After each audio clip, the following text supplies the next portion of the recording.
Well, I've said it before and I'll say it again, and I'm not the first and probably won't be the last. Real life is stranger than fiction. Nothing is stranger, nothing is more shocking than what we sometimes experience in day-to-day life.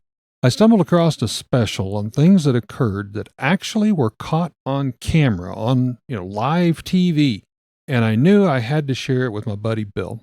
So tonight, without further ado, things caught on camera live, warning in advance. Some of the people who witnessed these things were quite shocked at the time. You might be as well, so consider yourself warned if you have a weak stomach.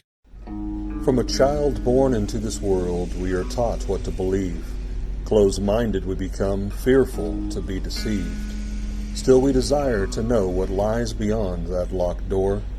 The art of the storyteller, conjuring tales of legend and lore.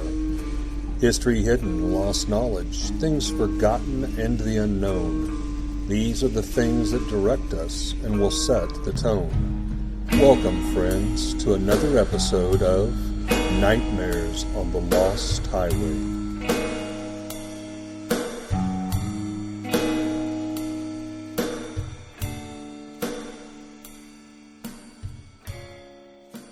When we talked about this one, it was like the question my wife asked when I told her what this episode was going to be. She goes, "Do you mean like paranormal things?" And I was like, "No, I think Eric just means crazy things caught on camera. In general, crazy life." And I'm going to be classy. My first one here is very classy. Bill, classy? And I'm going to wrap it up classy. That's very nice, Bill. April 2nd, 1974. The Oscars. Okay. Classy. Yeah. You got all those suits, ties, rich, look like a bunch of little penguins walking around on stage. Conceptual artist and gay rights activist Robert Opel ran on stage sporting only a head full of floppy brown hair, a big bushy mustache, and flashing a peace sign. I remember seeing videos of that. This was just as David Niven was getting ready to introduce Elizabeth Taylor. That's classy. That's classy. And she was going to announce who had won the Best Picture category. Now, that's live television. They air those live, and this guy just came running out with everything God gave him on display. His birthday suit. You got to give David Niven credit though. He was quick to react, keeping the show moving when he quipped, "Well, ladies and gentlemen, that was almost bound to happen, but isn't it fascinating to think that probably the only laugh that man will ever get in life is by stripping off and showing his shortcomings?" Oh, now I'm reminiscent of Ray Stevens' song. For those they of call you, him they call him the Streaker. Now that particular joke led many to believe that the stunt may have been pre-planned, but Niven denied those allegations, of course. To add further fuel to this theory, Opel was not arrested for his little stunt, but was instead taken to a press room where he gave an interview to the press and introduced himself as an advertising man. Now, you said this was Elizabeth Taylor, or who was it that they were getting ready for the Oscar? Getting ready to introduce Elizabeth Taylor. And she was going to present the Oscar for Best Picture. You got to wonder what went through her mind at that split second. And it's crazy that on something like the Oscars, you would think, and I know this was a few years ago, you would think there'd be enough security to stop someone from just running naked on stage. I think that's now probably why they have that, 8 or 10 second delay now. You have a delay on live TV usually. All right, well, I've got one from 1969, a little bit here, some of the old wrestling. Mike DiBiase, professional wrestler, suffered a heart attack in the ring while wrestling with his opponent, Man Mountain Mike. Now, I looked that up 3 times to make sure that wasn't Mountain Man Mike. No, it is Man Mountain Mike. Man Mountain is kind of an old-timey wrestling, but it was common.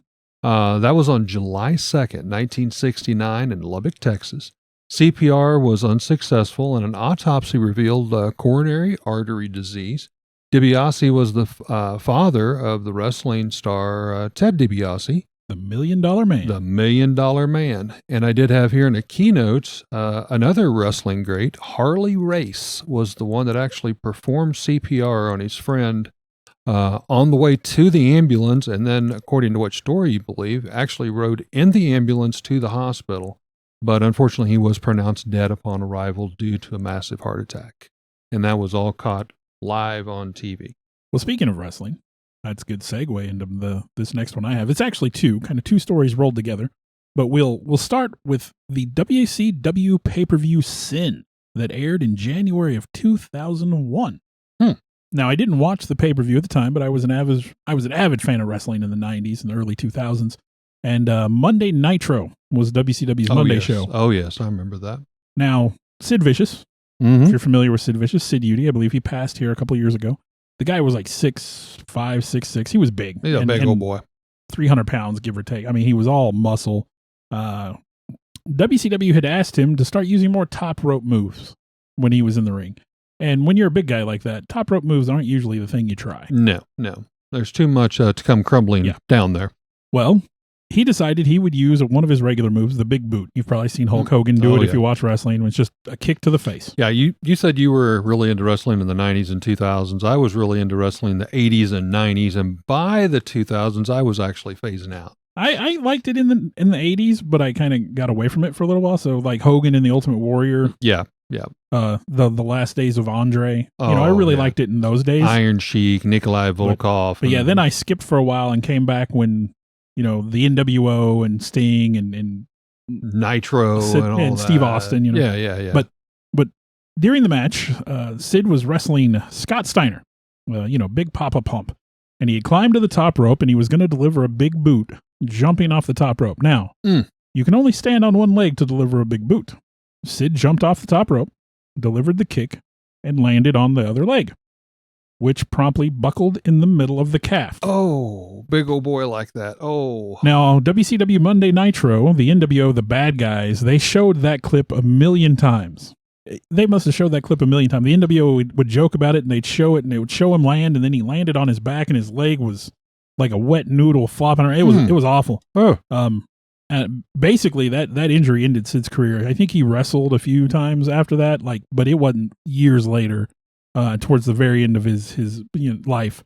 Now, the reason, like I said, there's a couple of injuries. This was very reminiscent of the Joe Theismann injury from November 18th, 1985. Washington quarterback Joe Theismann was in the middle of a flea flicker play. Was intended to make the defense think it was going to be a running play instead of a pass. And as he was dropping back, New York Giants linebacker Lawrence Taylor came crashing in on him. And it wasn't clear at first why Theismann didn't get back up off the field after he got hit, but a slow motion replay from a different angle revealed in gory detail that the Theismann's foot stayed in place while his knee went a totally different direction. Oh. Very, very similar, but he suffered compound fracture right in the same way that Sid did. Sid's injury, when it happened, was compared to the Theismann's injury. They kept going back to that. Like, this is the worst sports injury ever televised since, Joe Theismann. In wrestling and football, I mean, full contact sports, you can say wrestling's a form of entertainment, but there's still athleticism in sports, and people do get hurt. Oh, yeah, absolutely. Well, this one was a little creepy. Going again back to 1969. I was not familiar with this story, but country music star Spade Cooley died again from a heart attack while he was backstage during the intermission of a benefit concert in Oakland, California. This was on November 23rd, 1969. Now, as I understand it, Cooley had been out. He'd already played some. They were just kind of taking maybe like a wardrobe change or, go backstage for a bit and then come back out. So cameras were still rolling on kind of a behind the scenes during this filming. And he was sitting there, I think, on the edge of like a speaker and just collapsed and fell over. Okay, well, you think, that is tragic. That is bad. But Cooley was already serving a life-term prison service for beating his wife to death in front of their daughter. He had played the show on a weekend furlough that he got away from the prison. I didn't even know this was a deal. Here you got a convicted murderer. You're like, hey, you available this weekend? You want to maybe play some tunes at a concert? He was scheduled to be paroled 3 months later in February of 1971. But Donald Clyde, they called him Spade Cooley, he was born on December 17th, 1910, died November 23rd, 1969. He was an American Western swing musician, big band leader. He was also an actor, television personality, and convicted murderer. In 1961, he was tried and convicted for the murder, like I said, of his actual second wife, Ella Mae Evans. It was a little before my time. I definitely don't remember that, but let's just say I guess you sang and it was time to pay the piper, even though you were going to get out on furlough in, 3 months. Cards were stacked against you there. Man. Well, we could talk about Tommy Cooper, who was a beloved Welsh comedian and magician in England during the 70s and 80s. Now, Cooper was a large man. He was 6'3" and kind of heavy build. Wore a signature red fez when he performed, and was famous for his slapstick and irreverent humor, his oafish demeanor on stage. He was a big guy, and so he played up the clumsy, buffoonish Kind thing. of oaf kind of player. He was especially well known for his magic, quote-unquote, failures, which were actually quite skillful. I've heard that before, like magicians who do a comedy act and act like they're failing. It almost takes more effort to look like you're failing than it would actually take to, to be good at it. Right. So he was actually considered quite skillful as a magician. He was actually one of the higher ranking members of the Magic Circle. Now, in 1984, at 63, he looked quite a bit older. His years of excessive cigar smoking and alcohol drinking had taken a toll on him, obviously. His drinking had become so bad, it actually had begun to affect his performances. And so, again, he had this oafish demeanor. He had this routine where he would fail and kind of bumble around. Well, on April 15th, he was performing on the British variety show Live from Her Majesty's. And while on stage, just about halfway through his act, he went to put on a cloak, and he just kind of slumped down to the floor in a sitting position. And seconds later, just fell over kind of on his side, just laying on Probably the stage. a lot of people thought this was just part of the act. He was snorting and kind of flailing around before he finally just fell still and was unresponsive. He'd suffered a massive heart attack and had died there on stage. Now the audience, believing it was all part of his act, because again, this was sort of his deal, they laughed. They broke into laughter as he died. How twisted. The laughter continued for a few moments, even after he'd already died, until people started to go, okay, what's going on? Maybe he's not moving. He's not getting up. Now, the show's host realized what happened after a couple of minutes, and he had the show cut to commercial. But this had already been going on for a few minutes. This was live on the air.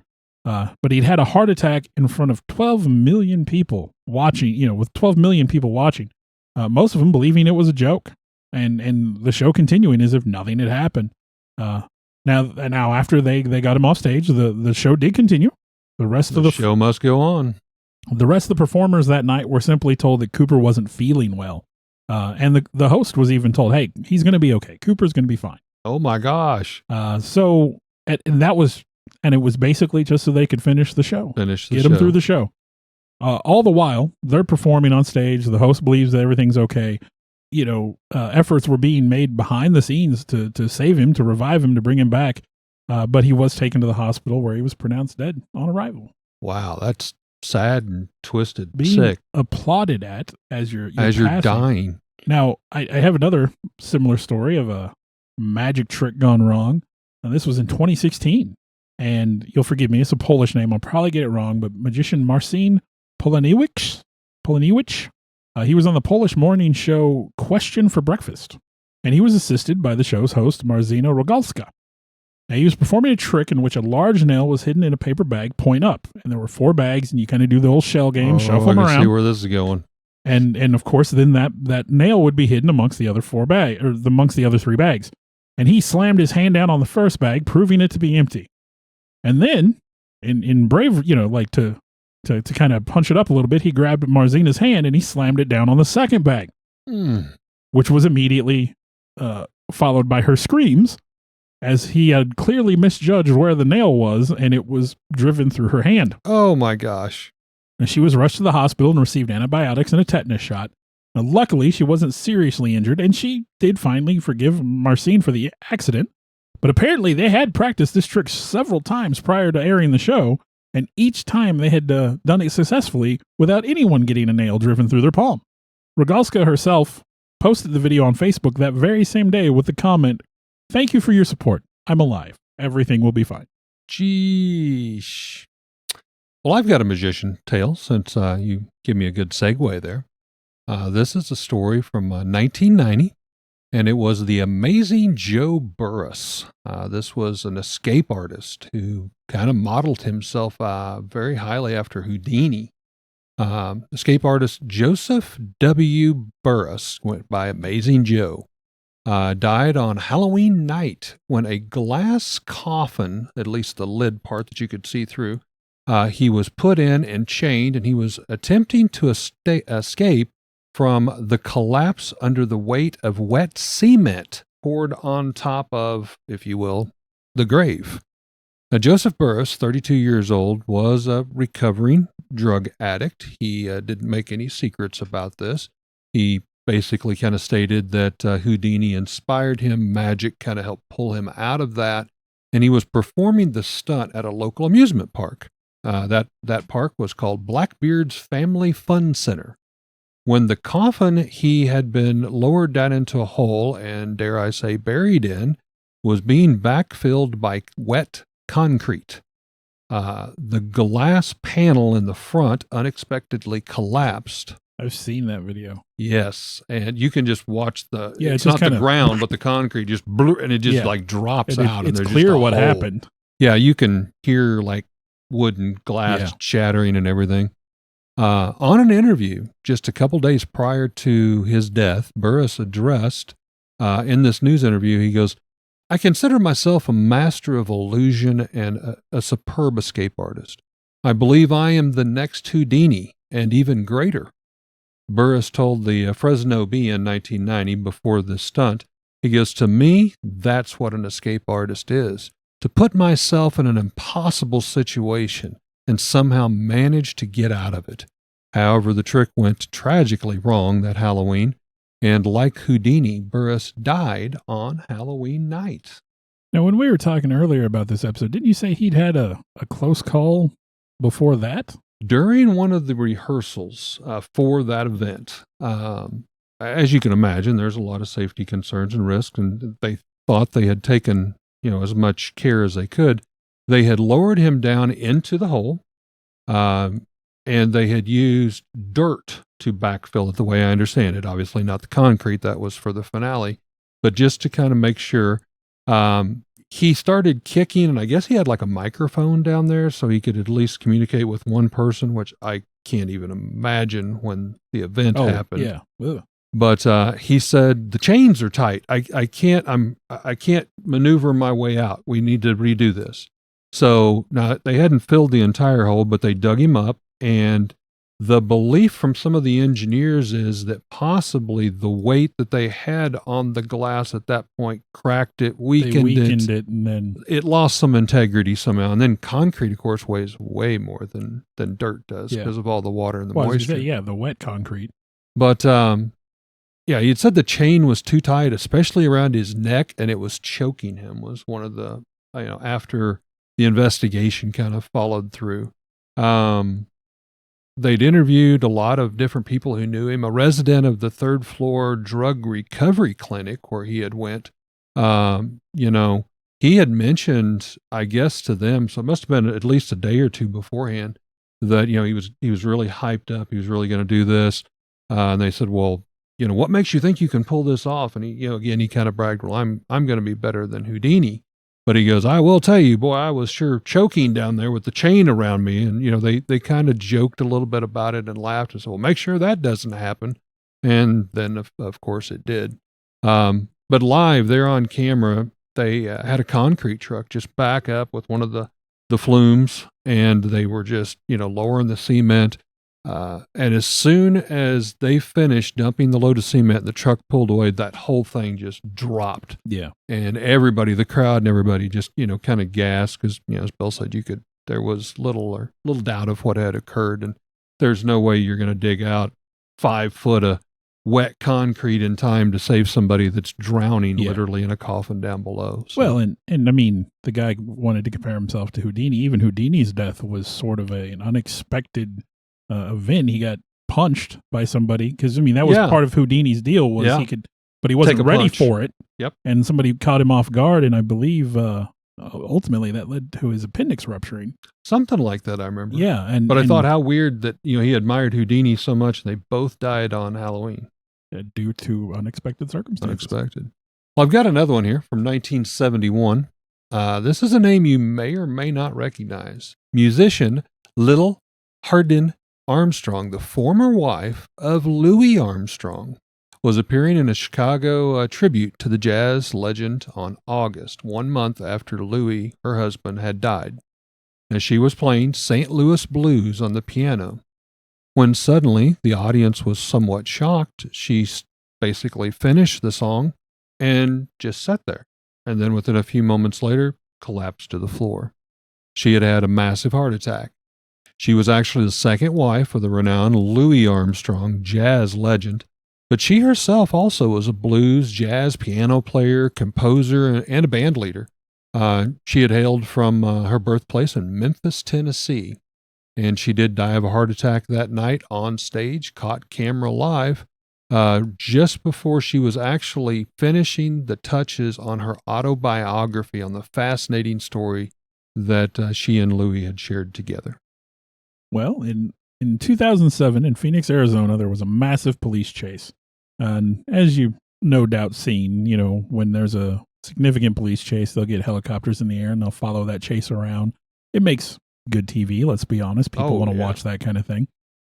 Obviously, being covered by multiple news outlets. And I think they had 5 helicopters in the air pursuing this pursuit. He was getting a lot of attention. Yeah. They were live on the air, multiple different networks. Now, tragically, the pilots of the KNX-V-TV and the KTVK helicopters failed to notice each other, and the 2 helicopters collided in midair. Oh, my. Both crashed within the same general vicinity, killing all 4 on board. There was a pilot and a photographer in each helicopter. There were 3 other helicopters, like I said, 5 helicopters in total, on the scene. And, of course, these 3 other helicopters were quick to turn their cameras to the 2 helicopters of their compatriots there as they were going down, because, hey, that's another big news story, right? Wow. They were quick to jump on the tragedy of these crashed news helicopters in a morbid, meta kind of turn of events. Like, now we're filming the news, in tragedy. As it's happening. Now, as of 2017, the 5 English-language television stations in Phoenix share 2 helicopters.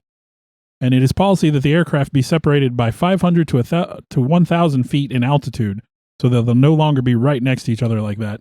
And additionally, back then, apparently pilots were actively involved in the reporting. Now the pilot is simply the pilot. His responsibility is to safely operate that aircraft no matter what. Keep your eyes on the air. Yeah, keep your eyes on the air. So, at least, out of tragedy came some good. I've got another story. 1984, I'll take you back to it. A very short-lived TV series, one I actually used to watch. It was called Cover Up. Involved the death of John Eric Hexum, an actor. Now, this was a short-lived, but honestly very popular thriller TV series called Cover Up. It starred Jennifer O'Neill and the one I had just said, John Eric Hexum. Now, you watched it, right? You said you watched it. Yes. What kind of show was that?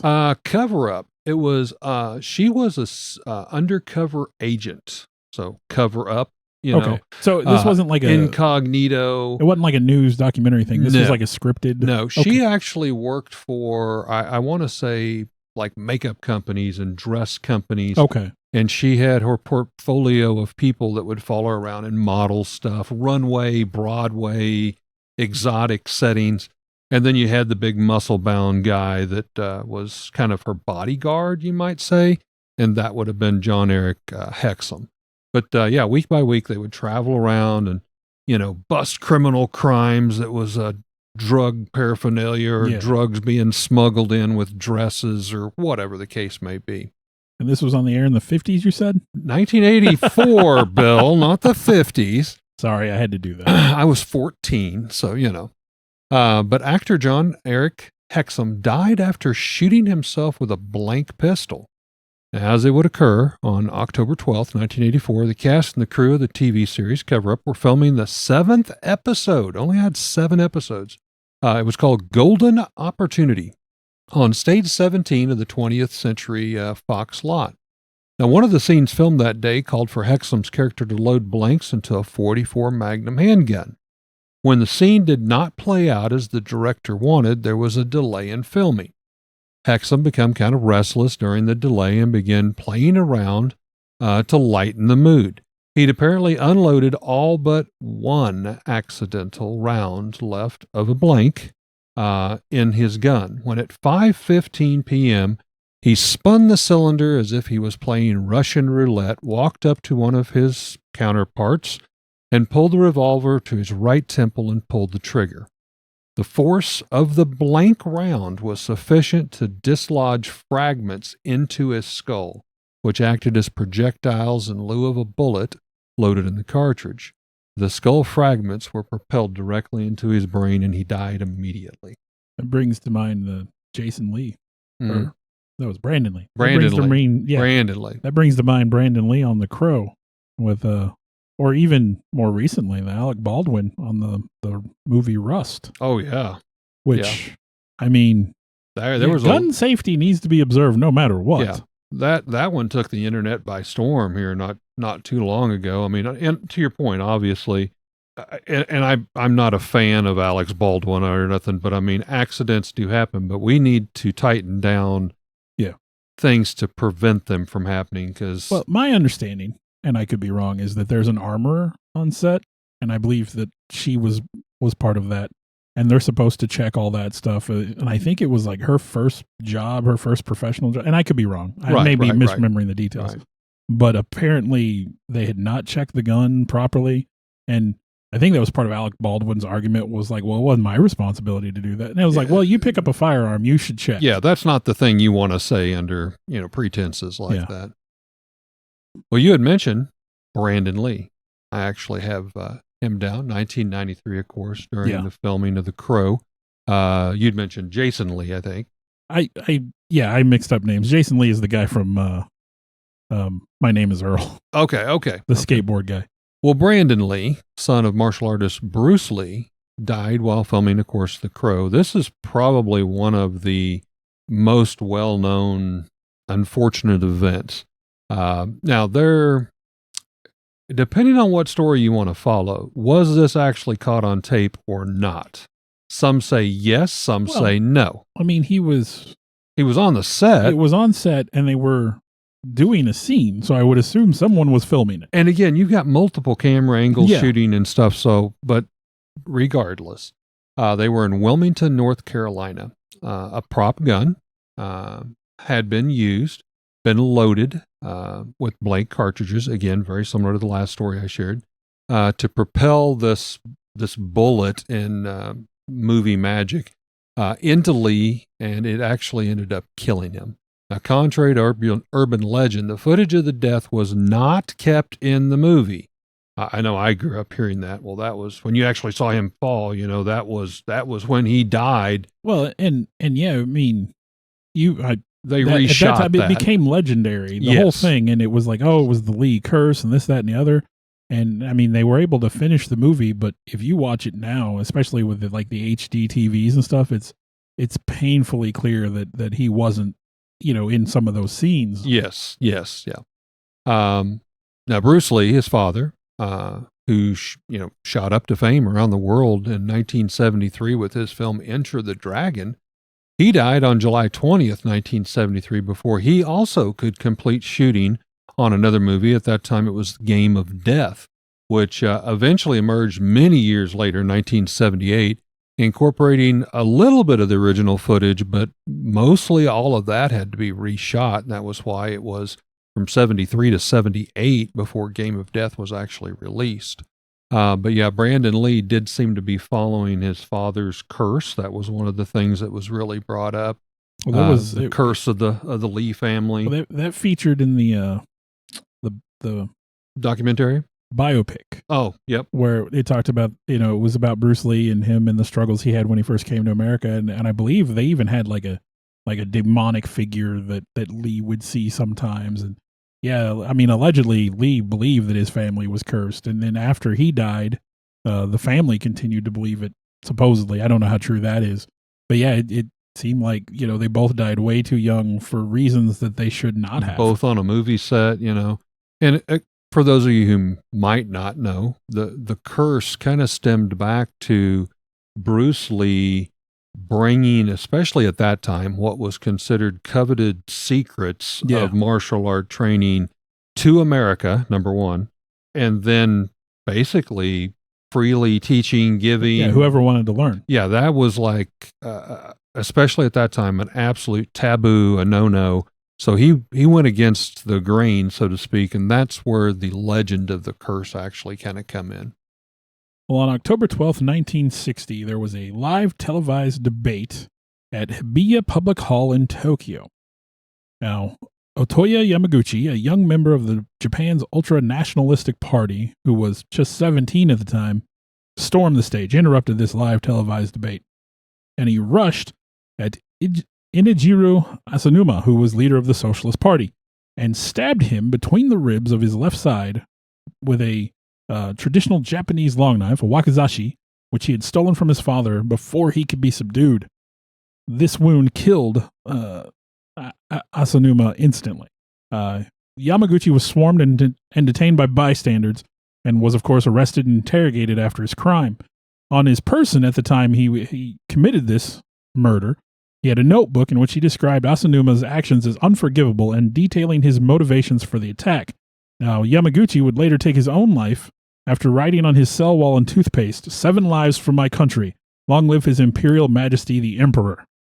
Yamaguchi became a hero and a martyr to the Japanese far-right groups, who continue to hold commemorations as of this day in his honor. Oh, wow. The loss of Asanuma's leadership in the party that he was, the Socialist Party that he was the head of, kind of pushed the party in a more centrist direction, and eventually the party's influence just continued to decline until it collapsed in 1996. So this action Not in the all 60s, that long ago, really. yeah, this action in the 60s led to the eventual decline of an entire political party in Japan. Wow. Well, as I was digging through, I accumulated a thought that it seemed like a lot of my stories was due to heart attack or blanks and guns going off. I mean, that's the majority. So I dug around and I was trying to find something different to share with the audience. I had to go back to 1972. Now, Bill, I was only 2 years old, so definitely don't remember this. And no, it wasn't in the 50s. But there was Les Harvey. Now, he was a musician. That name sounds familiar. For a group called the Stone the Crows. Stone the Crows. Now, Les was the lead guitarist of this Glasgow rock band, Stone the Crows. He died after being electrocuted by his microphone while performing at Swansea's Top Rank Ballroom. From what I understand, this is at least a partial outdoor venue, or possibly part of the stage was open to the outside and rain had come down. Ooh. So yeah, water and electricity. And I'll be honest, I went to, several concerts myself, and there's times it'll just be raining, and sometimes they'll cancel, and other times you're like, ooh, I think we should be canceling. Don't want to watch someone get electrocuted. Right. But here the lead guitarist, he goes out, and I guess, he's strumming the guitar and really getting into it. There's a flash, and then he just collapses the guitar and everything on top of him. Now, again, this was technically not before my time, but again, I was 2 years old.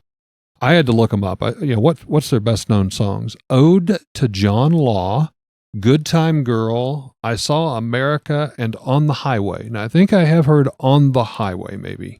Maybe some of the rest of them, perhaps. The band's lead singer was a female by the name of Maggie Bell. Now, the band broke up basically the following year in 1973, and they had tried out some other lead guitarists, but they said it just, it wasn't the same, didn't feel the same, and they just kind of lost the love. So they hung up their musician's career in 1973. Wow. Well, I've got a couple here. Again, we asked, do you mean paranormal activity? No, I mean crazy stuff. Well, I couldn't help but pick out a couple of paranormal stories. Well, of course. On ITV's This Morning show, there was a couple being interviewed, and they were discussing the alleged strange activity surrounding a doll they had just recently bought at a thrift store. Can't pass up a good haunted doll store. Those pesky thrift stores. The strange activity started to occur in the home, and these incidents include scratches on the husband and the fire alarms going off randomly. Now, the hosts were clearly skeptical, but viewers became convinced when the doll started to rock in its rocking chair during the interview in the background, seemingly of its own accord. The doll appeared on the show again 4 weeks later, this time with a new owner. I don't blame them. So they were just kind of filming the people here in front, and the doll was just in the background. Yeah, started moving just on starts its own. Rocking. They wasn't talking about the doll or anything. Well, I'm sure they were talking about the doll. That was why they were there. But Yeah, the doll just Right on cue. yeah. Wow. Now this one, I said a couple doll related stories. This one kind of has a dollish aspect. We'll get to that. In 2010, a Jamaican news crew was investigating reports of poltergeist activity happening to a young boy in Spanish Town. Now, the boy claimed he'd been harassed for some time by a spirit known in Jamaican folklore as a duppy. This particular specter was a recently deceased friend of his that was now haunting him. During the interview, the astonished news crew had just scrambled back and watched as the boy was seemingly grabbed by an invisible force and violently dragged around by his limbs and tossed about like a rag doll. Wow. Onlookers attempted in vain to help him, and this was all supposedly caught on camera when it happened. Now, that would be fantastic proof of the paranormal. Yeah. I was not able to find the video. To be honest, I didn't dig super hard, but yeah, I mean, just kind of flung around like a rag doll by some invisible force. I don't think I've ever heard that. That's crazy. Yeah, we might need to. Well, we oftentimes talk about what our episodes should be, and we started out we were going to be Missouri centric, and then we realized that wasn't going to last very long. There have definitely been like I definitely have things on the list of like folklore from different places. I'm sure Jamaica is probably dripping with all kinds of stuff. Don't you know it? Well, I've got kind of a humorous one we will lead you with as we've kind of went down some of the dark and dreary roads. 1993, and I remember this very well. I was watching this night because, yes, I did have a little bit of a crush on Drew Barrymore. She's just so goofy. Like she to me, is goofy. That throws me. But, I mean, I've seen Drew Barrymore. I like the early Drew Barrymore too. I will say. I was gonna say we've watched her grow up on film. Yeah. I remember E.T. and Firestarter. Yeah, I don't like her that early. Now there's laws against that kind of stuff, Bill. But I'm just saying, I remember her back then, and then like as 50 First Dates. And again, I like. Don't get me wrong, she's an attractive lady, but she's just so goofy. Well, Drew Barrymore recalled in kind of her memoirs and talking in multiple interviews. This is actually one of her favorite stories to tell, that she was on the set of David Letterman on a live show in 2007. And she was there kind of promoting her new film at that time called Boys on the Side. And during the interview, kind of humorous, spontaneous, to Bill's point, kind of quirky, weird, goofy. She decides to stand up in the chair and then progressively step over on David Letterman's desk. And for those of you, I'm not saying you got to like David Letterman or not, but David Letterman has, I'm sure, like Johnny Carson and all of them, certain things that you just do not do. David Letterman has a bubble. You do not get in his bubble. That's one of his main things. So, but here we have a very young 18-year-old Drew Barrymore now standing on his desk. She had a dress on and a blouse, and she decides, humorous and spontaneous, flash David Letterman with her back turned towards the camera for his birthday present. And she joked that she wanted to leave him with something memorable. I remember watching, and everybody was you kind of started seeing people run off the edges of the set. Drew Barrymore, of course, you never got to see her face because she stood up in her backside toward the camera. But she gave him a couple good flashes to make sure that, I mean, there was no doubt, I'm sure, of what David saw. But at first, he just kind of like pushed away in his chair, and then he kind of starts joking and laughing a little bit. Well, then she flashes him again, and you can watch the expressions on this man's face. And I'm sure he's thinking, this is a lawsuit waiting to happen. Well, here's I mean, say what you will about Letterman. He was a professional. Yeah.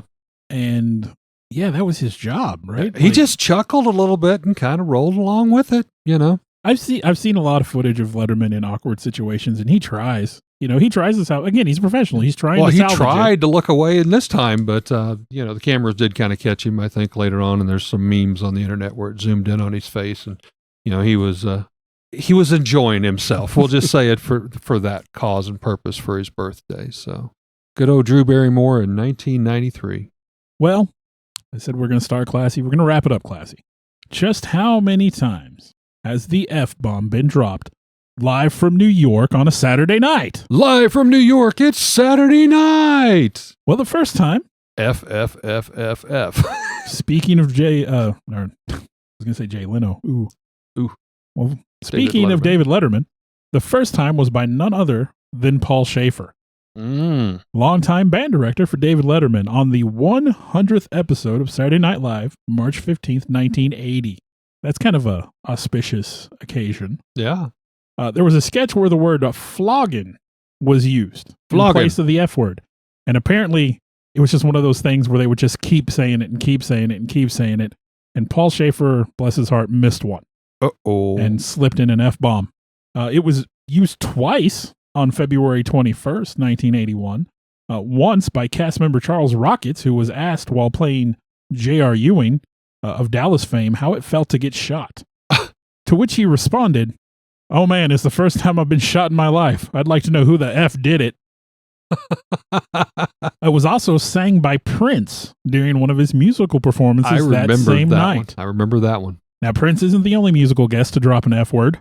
And this is on, they're told in advance, hey, if this is in your lyrics, you got to change it. And you've got the 10-second delay or whatever. But sometimes they can't help it. Yeah, it doesn't always work out. Other musical acts that have let the F word slip on Saturday night: The Replacements, Steven Tyler of Aerosmith, Morris Day and the Time, Janet Jackson, allegedly, Michael Stipe of R.E.M., The Beastie Boys, System of a Down, The Strokes, and everybody's favorite, the infamous Kanye West. Oh my.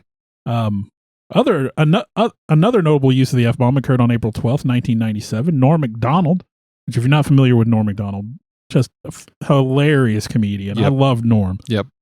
He was a longtime cast member. He was doing the Weekend Update, and he was reading a Weekend Update headline when he messed up and commented, "Well, what the F was that?" Knowing what he'd done, he looked at the audience and declared, "Well, my farewell performance. Maybe I'll see you next week." Another good one, September 26, 2009. During her debut as a new cast member on her very first show. What a way to rip it out. Jenny Slate, Okay. which is, you've probably seen her. She was on Parks and Rec as Mona Lisa Saperstein. Yeah, okay. She had been hired, new cast member, her very first episode. She accidentally uttered the phrase, "I effing love you," during a Biker Chicks Chat sketch. Now, one of my favorites, and I remember this one, I don't know if I saw it live at the time, but I definitely saw it later. Known fan of the F word, Samuel L. Jackson. Oh my goodness. Was on December 15th, 2012, and he was in the skit What Up, where he was talking to Keenan's character. It's kind of a jazzy kind of, what up with that? What up? Like in there. Okay.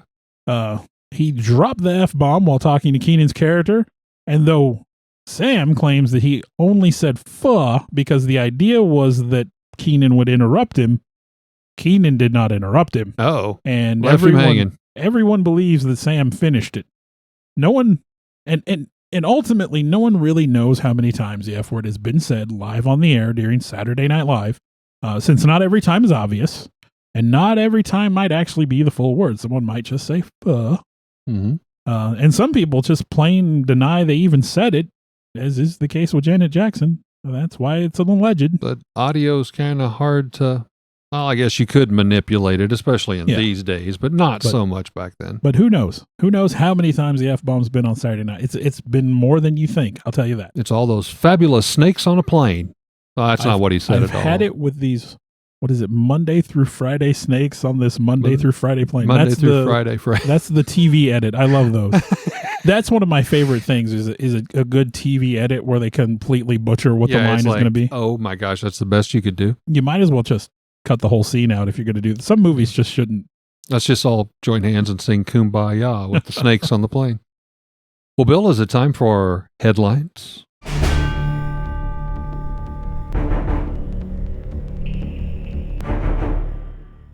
Well, my headline, we're going to stick with the theme of horrific tragedies. Terrific tragedies. Yeah, no, I was going for some alliteration that just didn't work. Horrific tragedies.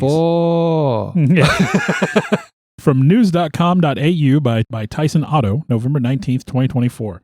Racing rocked as winning horse dies in horrific post-race interview. You told me about this. Wow. 3 Okay. horses, including a race winner, have died at the same track in 45 minutes of tragedy. This was all on the final day of the Cheltenham Racecourse's November meeting. Now, the death of race winner, a Buffalo Soldier, all one word, so that took me a minute to make sure I read that properly, was broadcast on live TV as jockey Sean Bowen was thrown off the Irish horse when it suddenly collapsed. Bowen had just rode a Buffalo Soldier to victory in the Holland Cooper Handicap Chase at the track in Gloucestershire, UK, and he'd been interviewed after the race when the brown horse veered away from the interviewer and then just fell forward.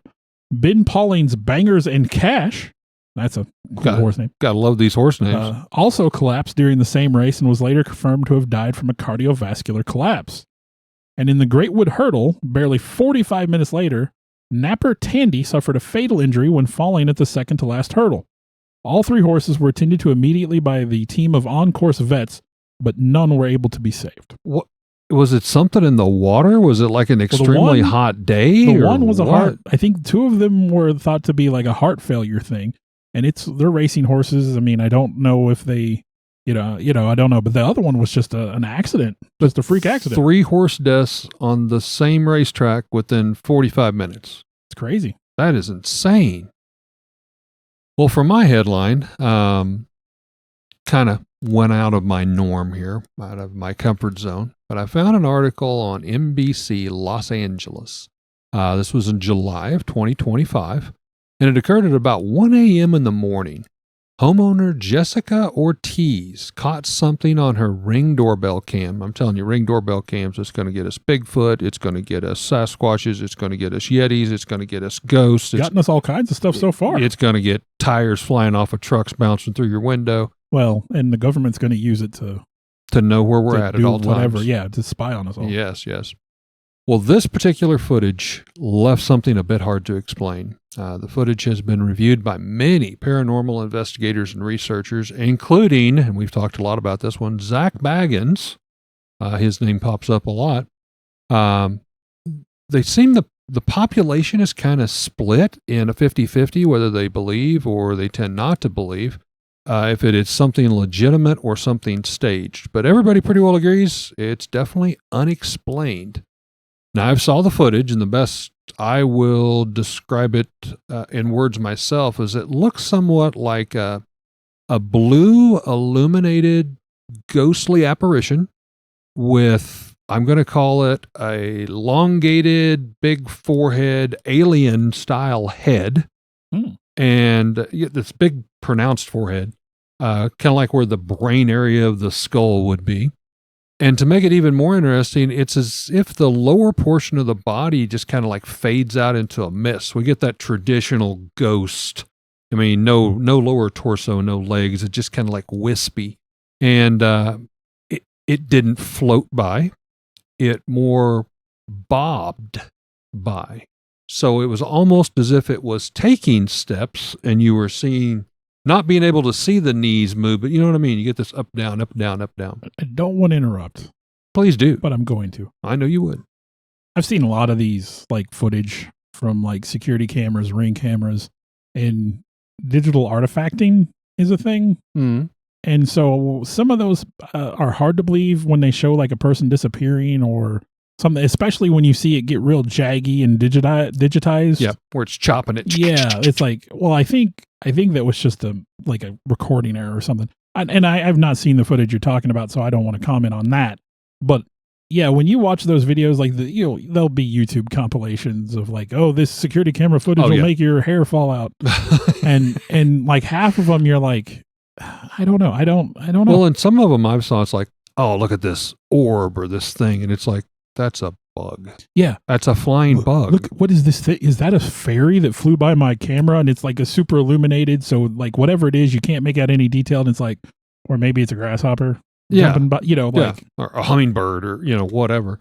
But this one, I think when it first came out, they were trying to say, oh, well, they thought someone had blown up a balloon, which was giving that extended forehead, like where a large brain would go. And they thought maybe they had tied a balloon, this would be kind of funny, on a cat or a dog, and then just set it loose. And they just, kind of recorded it. It did have the blue glowing aura just around it. I will say that was a nice touch if it was fake or whatever, because you could actually see where it was illuminating around it. You know, it wasn't like something on overlay. So, yeah, it was about a 50-50 split of, you know, do you believe, do you not believe? But I basically just want to I wanted to touch on these Ring door cams. I'm telling you, it's catching some crazy stuff. And like to Bill's point, you can go online and watch just compilations of Ring doorbell camera footage, and you will see mailmen being attacked by dogs. Slapped Ham is one that we see quite a bit. He's got a pretty decent channel.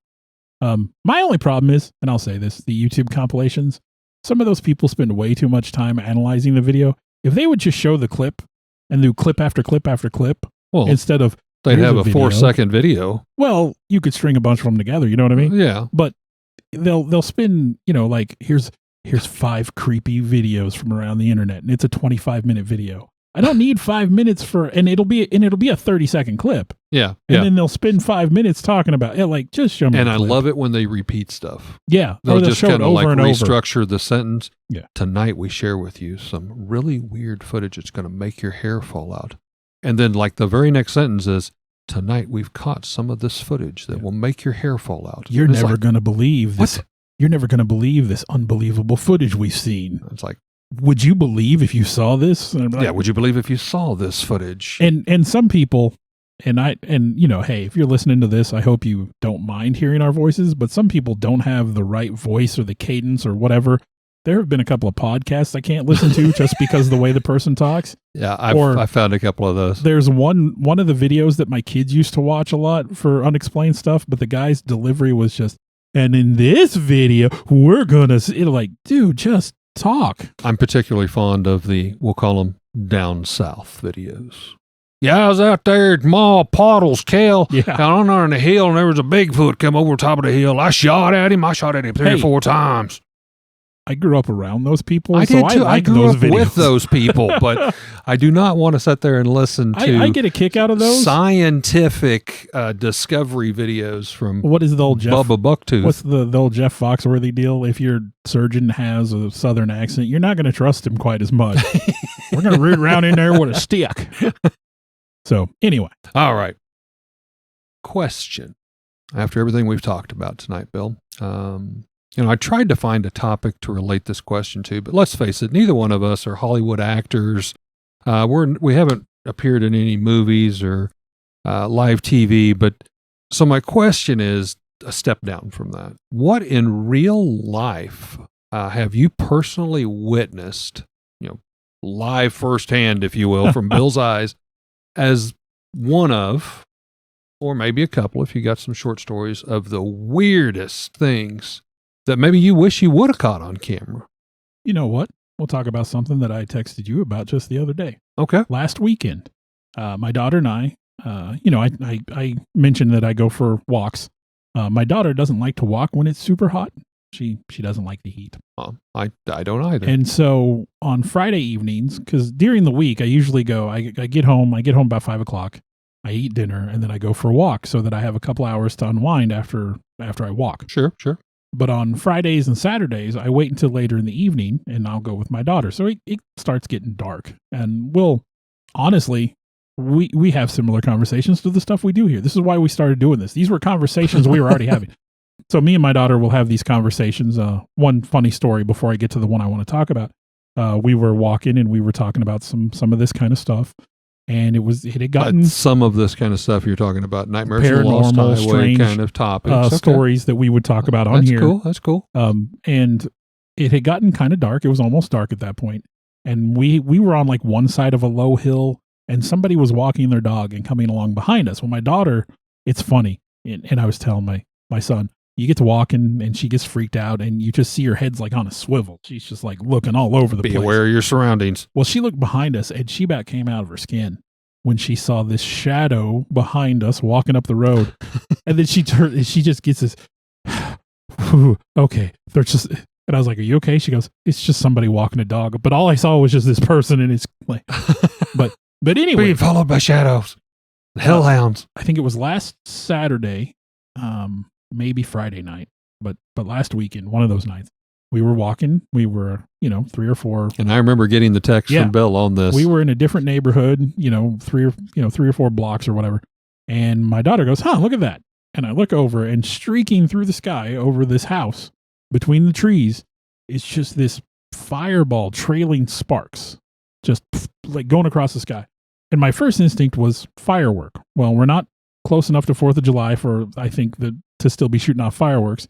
There was no sound of detonation either at the beginning or at the end, and it was just going straight across the sky, and then kind of went down, behind, in the sky, it went behind some trees, but it was just the coolest looking thing. So do you think it landed nearby or just kind of went off the horizon? I think maybe it was like some meteor in the atmosphere burning up or something, but it was by far the brightest, closest, maybe it was like some kind of wreckage or something. Well, after satellite crash? After you texted me, ironically, we've talked about this. Bill loves to read more. I'm more of a visual person, so I'm on YouTube a lot, different things like that. But there had been somebody had posted a map, and it was like Kentucky area, part of Missouri, maybe even part of Arkansas, where people were reporting seeing something flying overhead or think whatever. I saw some pictures of that too, but the thing I saw in those pictures almost looked like a spirally kind of thing. This was definitely like a fireball. I think since I didn't see it, I didn't know. I just think had this text was to definitely like maybe a meteor punching through the atmosphere or something. That's what it looked like. But I mean, like I said, my first instinct was to say it was a firework. I mean, it had a trail of sparks or fire or whatever, but it looked just really amazing. Like I was not ready to see it. I bet. Well, and of course you didn't have your camera, or you just didn't I had it, but I never would have got it out of my pocket in time. So quick. I have it. Well, my shorts that I wear, they have like a zipper pocket, and I put my phone in there so it won't fall out. Anti-theft device right there. And I never would have got it out in time. The only other thing is I was on my way to work the other day, and I saw a minor fender bender happen right in front of me. Oh, that's a high pucker factor there. Over by McDonald's when I was going through town. But yeah, that's probably, like, I'm sure I have other things, but most recently that was by far the coolest thing I've seen in a while. Well, I've shared, some of my recent health stuff, so I definitely didn't want to touch and rehash any of that. So I'm going to go back on to answer my own question about 2003. And I was manager at my wife's family store, Falcon Floor Covering. And part of my job as a manager was I was out on the road a lot. I went and measured houses, commercial buildings, called on contractors. And I was up right about Decaturville on North 5, which we've talked about, the big crater gazillion years ago that landed at Decaturville. But it was right about in that area. And it was before the new highway went through, obviously. And we were right there by literally, if there is such a thing as a town of Decaturville, the sign is there. I saw this, I won't say it was a new truck. It wasn't an old truck, an average truck, and it was pulling a older, like, fish and ski boat. And, obviously I'm heading to the lake. This is pretty common. It was during the summer. I didn't think anything about it until I saw sparks. Oh, sparks flying out of the back of what appeared to be the truck or the front of the boat. And there was so much sparks. I thought it was like a firework or a sparkler. I mean, it was, even in the daylight, it caught my attention. And I guess it just kind of kicked into me like, you need to pull off to the right just a little bit. And it was just 2-lane highway. So, I mean, there wasn't a lot of area to get off, but it was like, whatever's going on, I don't want to be real close to it. About that moment, the trailer pulling the boat came loose from said pickup. The sparks I was seeing was the trailer hitch digging down into the asphalt, traveling at least 50 mile an hour. Wow.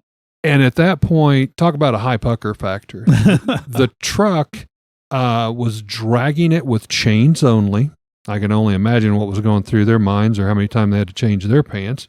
But you could tell they lost kind of control and they started whipping it. So I'm like, okay, we're heading to the ditch. So I got off and 2 of my wheels literally were riding the edge of the ditch. The truck shot down the opposite ditch. Thank God. Didn't come directly across at me. Disappeared kind of over the top. There was brush flying. And then this boat with this trailer is coming directly at me. Man. and it is coming down a little bit of a hill at a curve. So yeah, it's coming in my lane. So I did the only thing I knew to do, and I gunned it. And I swear to you, it missed me by maybe a foot. Wow. And this trailer hitch finally dug in, like just abruptly stopped. And the boat was just like a catapult. Like an action movie. Flung it over top of the fence that was there. And I just saw pieces just shattered everywhere. I did turn around and go back, and it was two guys. I think it was a father and son who'd went up and went fishing. And yeah. So Wow. that happened. That was probably one of the scariest things that was like, what's the movie they just came out with? Another version of Final Destiny.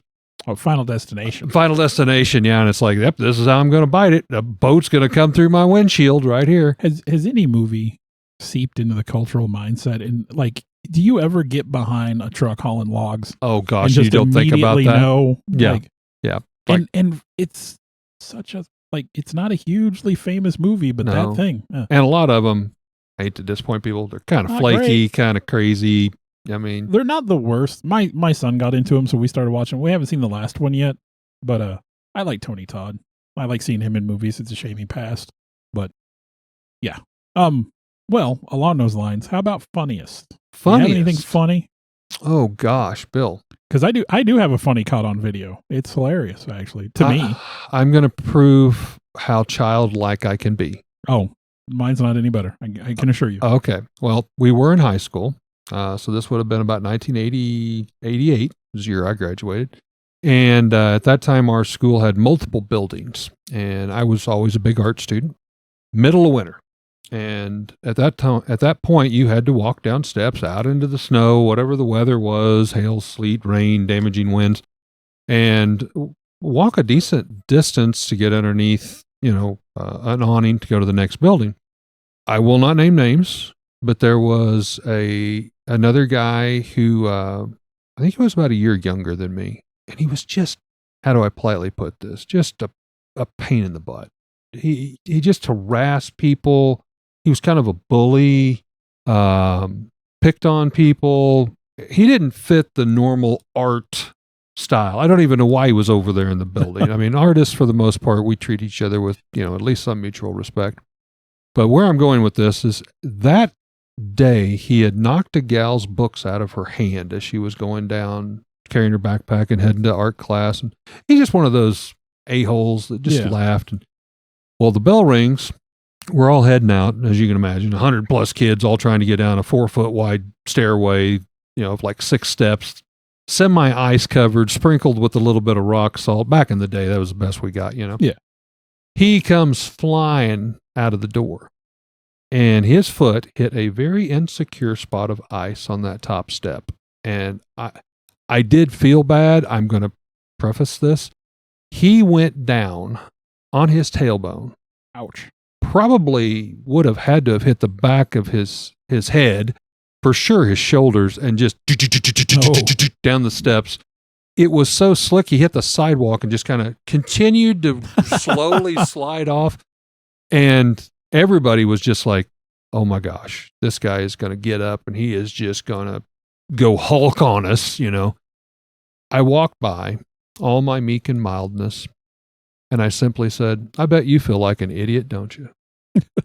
To me, that was the funniest thing. Karma, I'm sorry. But again, I'm showing my childlike behavior. But I thought that was very funny and very fitting. So that's my little high school story. Well, Winter Wonderland. My grandparents had bought a video cassette recorder, like the camcorder.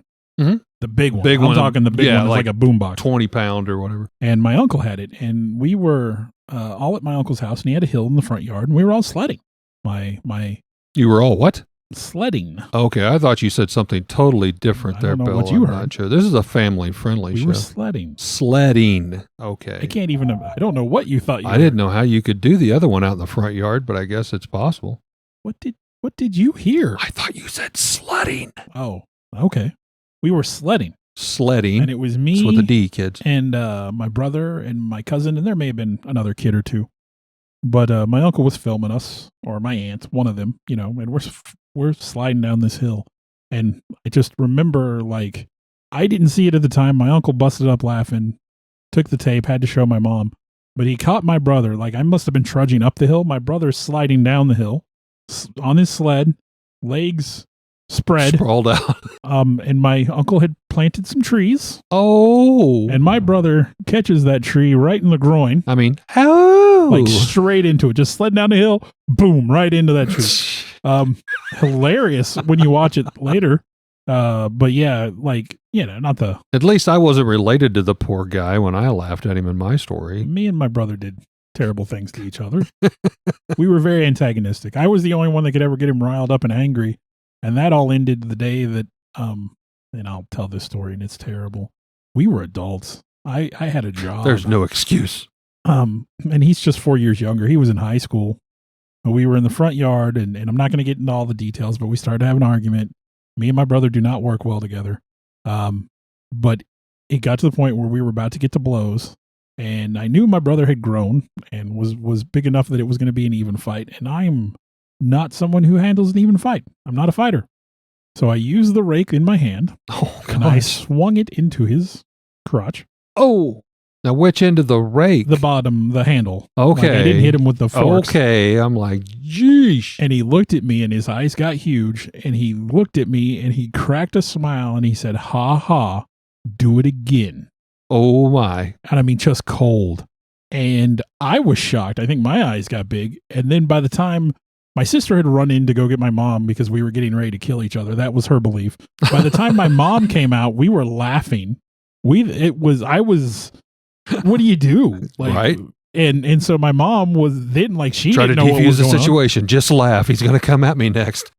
It was yeah. But yeah, like, no, my brother and I, we laughed at each other's pain. Well, I think that's all we've got for you guys on this episode, Caught on Air Live. And I hope we've raised a few eyebrows and maybe brought a few smiles to some of the happier points, and maybe added a bit of concern when you're watching these live events that sometimes what you're actually seeing might exactly be what you're seeing. Until next time, folks, Bill and Eric here. Thank you for listening to Nightmares on the Lost Highway. Hey, real quick, call to action. I think Eric would agree. We'd like to grow this Nightmares on the Lost Highway. Absolutely. If you could, if you're listening on Apple, if you would go and give us a review and rate us. If you have some feedback, that's fine too. Whatever platform you're listening, follow us, rate us, give us some reviews. That helps get some recognition and gets our name out there. We do have a Facebook page, Nightmares on the Lost Highway. You can easily find us if you want to communicate with us. If you want to share some possibilities for future podcasts with us, reach out. We want to talk with you guys. I want to take a time to thank the people that helped bring this all together. Alex Tudor, you can almost call him our producer at this point. Sarah Tudor, who also helps with some of the technical stuff. I want to take a moment to extend thanks to Eric for letting us use his space to record in, kind of our makeshift studio. I, in turn, would like to thank Bill for, one, putting up with me and using this camaraderie to do something we both very much love and enjoy doing, and thank Bill's family for allowing him to spend all the time to work and clean up our recordings and present them in what you hear in the final terms, the final edition, if you will. And I'd like to thank all of you for continuing to listen. I know we've got some loyal followers out there. We do this as a labor of love, but we're happy that there are people that enjoy it hopefully as much as we do. Thank you very much.